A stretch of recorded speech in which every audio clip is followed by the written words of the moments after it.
I really want to appeal to people to use your critical thinking skills. The facilities that God has given us. I mean, the Bible says, test the spirits to see if they are from God. That means use critical thinking to determine, theological propositions. Well, the same thing is true about science. Use critical thinking. And a lot of people don't quite understand how science works.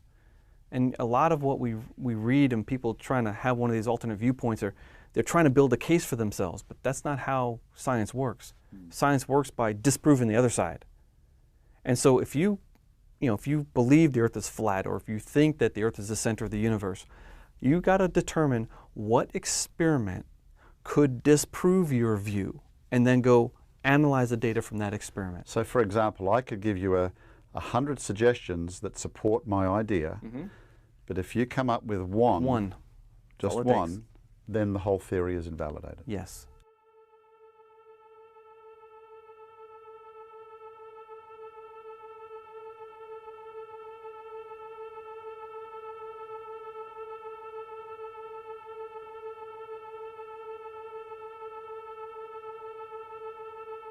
Before first light, when the life of man is supposed traditionally to ebb lowest, the little world of the upper planet is pierced with chill, and even the last stars look coldly down from the black arch of the sky. Yet there is a tension here that quickens every pulse. The light is still on the bottle of experiment, so to speak, but just minutes from now it will be blasted off in blinding brightness, with a 20-second nuclear explosion to be made within the United States. The tension increases as the minutes tick. A reporter has been briefed and vetted into atomic physics and identification checks. Soon his eyes like to move a shield in his body, questionably will be about behind Las Vegas, 5 miles. The mind is a jumble of disconnected information somewhere in the human brain, and sometimes it is painful to see that pulsing anticipation is the overriding factor in waiting minutes. Here on the news now, there is the spectacle program of reporters and observers jumping over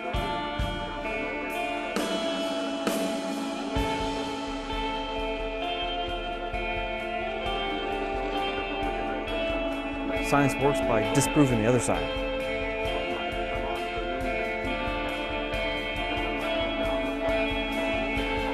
Well, I could give you 100 suggestions that support my idea, but if you come up with just one, then the whole theory is invalid.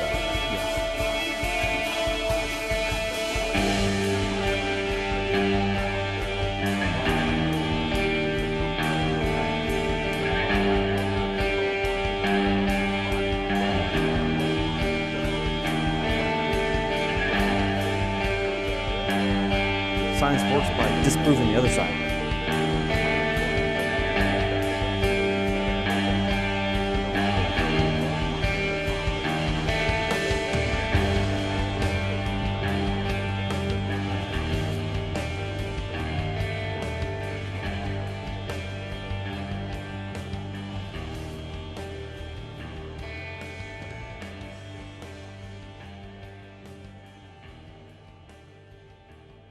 Well, hopefully you get the picture. Curvature. It's funny that they don't talk about curvature. This opening clip was from a recent video that came out last week by CMI, Creation Ministries International. Their website is creation.com. And very interesting how they do seem to be in more or less a full court press at this point. And they're just pulling out all the stops, right? They're just trying to... They are just desperate to put an end to this whole flat earth nonsense once and for all. And they wheel out this guy, Henry Richter, who worked on satellites and worked at JPL and knew Werner von Braun. And they talk about him being a Christian and how could he be a part of the conspiracy? He's a Christian. He basically daring you to call him a liar. And, and just, of course, full of all the typical ironic statements. Where it's like, indeed, it's disproving the other side. If you find one thing that's wrong with the other side's theory, then it's a problem. And the funny thing is that they think they've done that when they talk about southern stars and they talk about satellites and they talk about, we've landed on the moon, and unwilling to admit that the single issue of curvature drives a stake right through the heart of the entire heliocentric argument. Yeah, but yet they persist. And so, of course, I've been thinking about this for the last few days, and at first I was all keen to just jump up and refute every little foolish argument that they make, and make a serious rebuttal video. And but after a while, I think it just dawned on me that, like, why continue expending the energy, the time, and the effort to try and refute these types of men who are so entrenched in just a paradigm and a mentality that goes just even so much farther than just their repulsion at the idea that the Earth could actually not be a globe, and that NASA could lie, and that space is fake, and that everyone was deceived, and this man wasn't really building satellites that ever went into space, even if he was building what he thought were satellites and watching what he thought were satellites and saw them supposedly work. We all know he never flew up there and saw them himself in action, right? But try convincing these guys, right?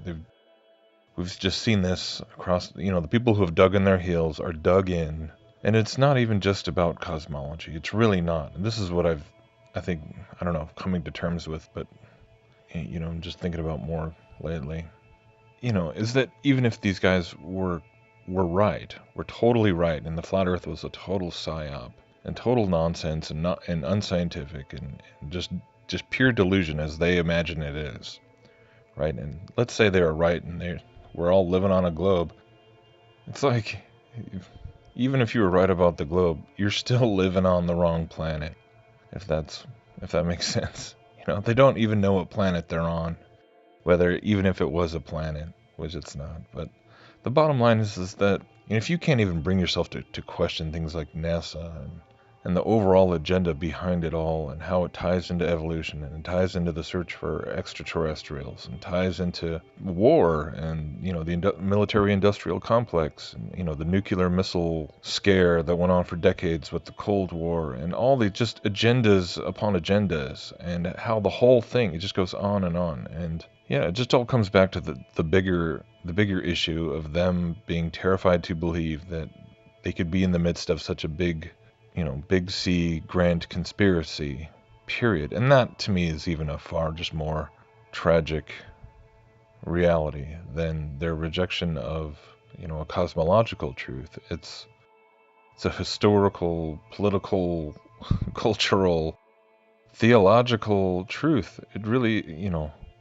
framework that they're just, that so many people just continue to stick their heads in the sand and just pretend like it's not really happening. And this has been increasingly pressed upon me just recently, as I've been thinking more about, the more I research about AI and all these developments that are just rapidly coming out, and the cryptocurrencies. And I know some people are probably sick of talking about it, but the more you really look into it, and the more I think we're seeing more people even realizing that this blockchain technology itself is just the logical next step. It's where everything in computing is going to go, not just these little cryptocurrencies that we talk about with Bitcoin and the rest. And not only that, but how the central banks and different countries are all working on rolling out their own cryptocurrencies, their own blockchain-based digital currencies. And once they start to do that, we're really sitting at the point where all they got to do is just let the dollar die. It's so precarious, and it has been for so long. All the different market bubbles, whether it's the housing market or the stock market or the bond market, or even the crypto market, is probably just contributing to the bubble, the collection of bubbles. At some point, it could burst again, worse than 2008, and the fiat currency, petrodollar, could just become worthless overnight. And in which case, a lot of people foresee that being, when the lights go out and it just gets crazy and martial law and all that. And who knows, at least for a time. But the more I look into this, the more I see it really kind of being the threat, that being the fear. But in reality, the most of society just keeps trucking along, and all they got to do, we already have, the thing is because of how cryptocurrencies operate with email and it's just email and text and all the stuff that we're already using. So the infrastructure is in place. And, and a lot of people still want to believe that that cryptos could offer sort of a route of avoiding the central banking system, of avoiding a totalitarian absolute control system, have your own free economy. But to me, that's just living in denial of some very basic facts and basic realities. When you just think about it's at the end of the day, to really control the economy, you don't even need to see like exactly how many bitcoins or whatever are in everyone's e-wallet. All you need to do is control the real goods and resources that everybody wants to live in our modern society, that being the utilities, the gas, who owns the military, who owns the automobile production, who owns, real estate, it's like, so what if you have all your own untrackable digital currency? You still have to interact with an entire system that is controlled by who?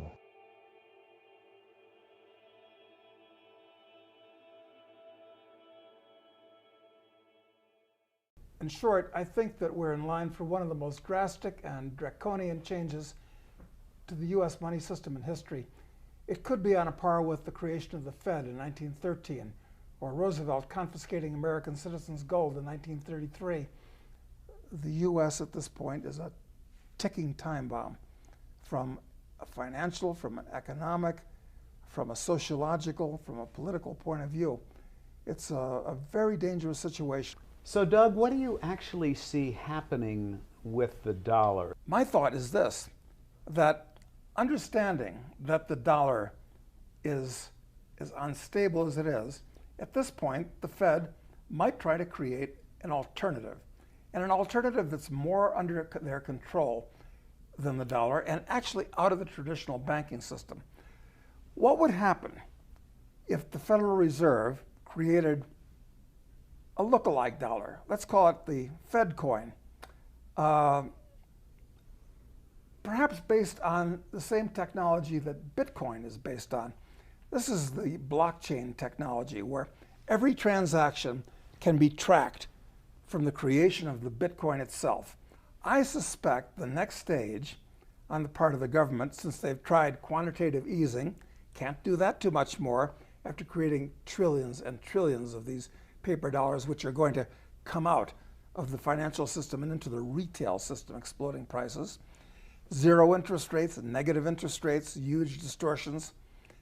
That's going to come to an end. What are they going to do next as we enter the trailing edge of the hurricane and everybody will say, do something, do something. Well, what can they do? They've used their two major tools so far.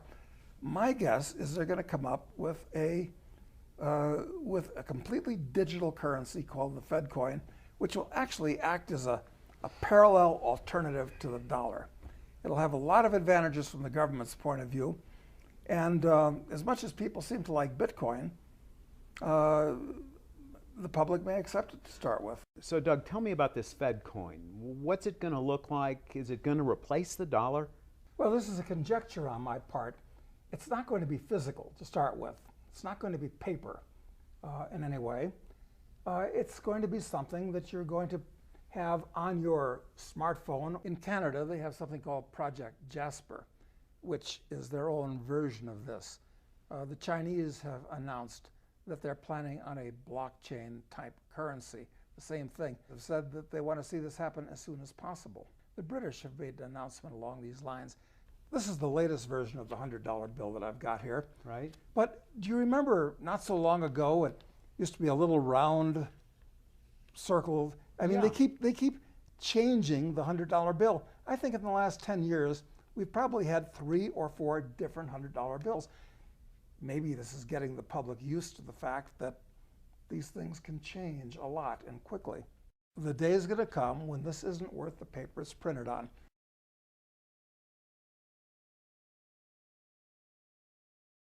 Pole, there's just a big ring of ice out there, and how far that ring goes, nobody knows, supposedly. So since there is no South Pole, no one's been there. Well, I've known people who have spent 6 months at the South Pole Station we have, research station. I guess they've lied about it all, I suppose. That's because they're part of the Illuminati. Part of the conspiracy, yep. And of course, you have to believe that in this model, it's domed over with this dome with the stars and sun and moon on it. So you can't have any space travel. So NASA has lied about everything it's done. We've never landed on the moon. Never mind the fact that there are at least 2 Christians who walked on the moon, and there are numerous Christian astronauts who've orbited the Earth. They're all lying too.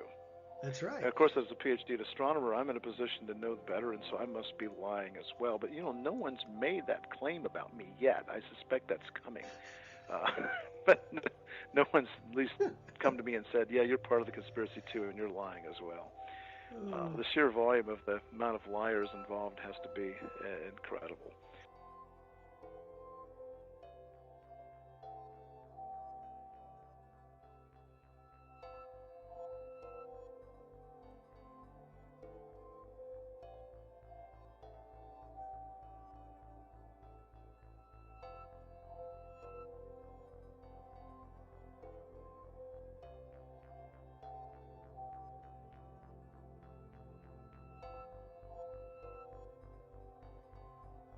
On top are Haeckel's fake drawings. Underneath are actual photographs of what he claimed he was drawing a picture of.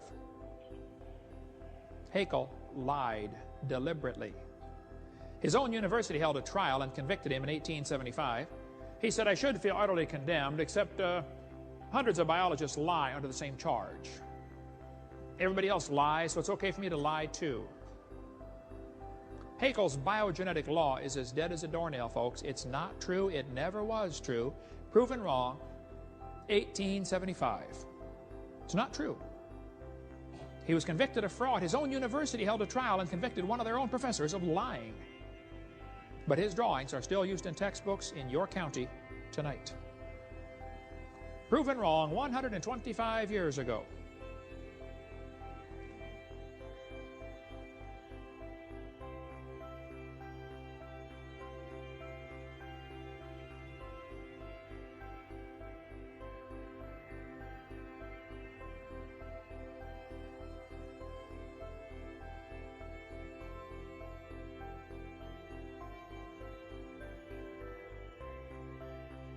Scientists line up overwhelmingly on one side of this issue. It would have to be an enormous conspiracy going on between scientists of all different disciplines in all different countries to have such a consensus. That doesn't move you? No, not at all, because from a biblical perspective, I understand why the majority would not agree with the truth. Man is a sinner. Man is in rebellion against his creator. All these scientists are sinners? Well,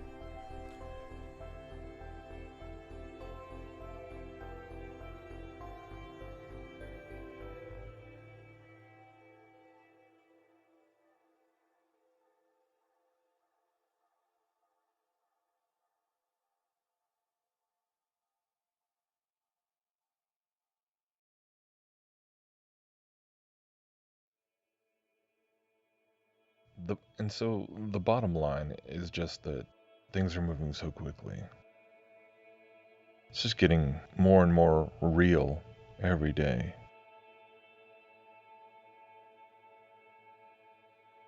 That this whole thing about the mark of the beast, and whether it's microchips or whether it's exactly how it's going to look and how the rollout's going to happen, it could almost happen any day. It really could.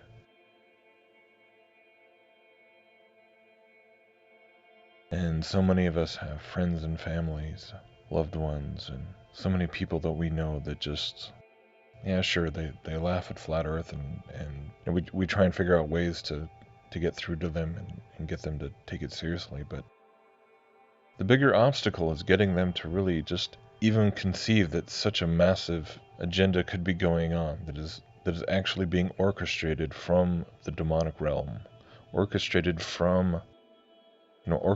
by Satan himself. But of course, in even all of that being orchestrated in a prophetic sense, in a sovereign sense, by God to fulfill his purposes, to bring forth the end, the end of history, as he foretold so many centuries ago.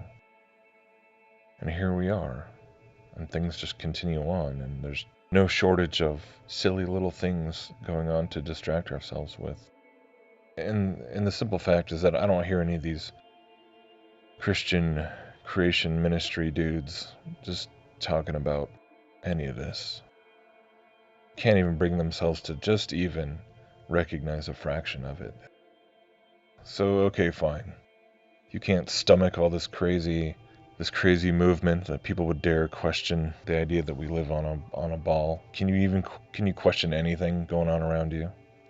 That's what really matters ultimately, and that's why flat Earth, in a weird way, is a very useful litmus test, or a very useful part of the equation in a sense. Because I don't know a lot of flat Earthers who just still believe in the Mickey Mouse fairy tale about Western society being this Christian legacy, and how all the things that we have now, all this technology and democracy, and how all this is credited to the legacy of the Christian tradition, and all these things that these guys are still so beholden to in their minds, and they can't, and they remember being little boys and seeing the Apollo missions on TV, and all wrapped up into this big old cage of nostalgia that they refuse to let go of, refusing to entertain the idea that all of this is really building up towards something really rather horrific.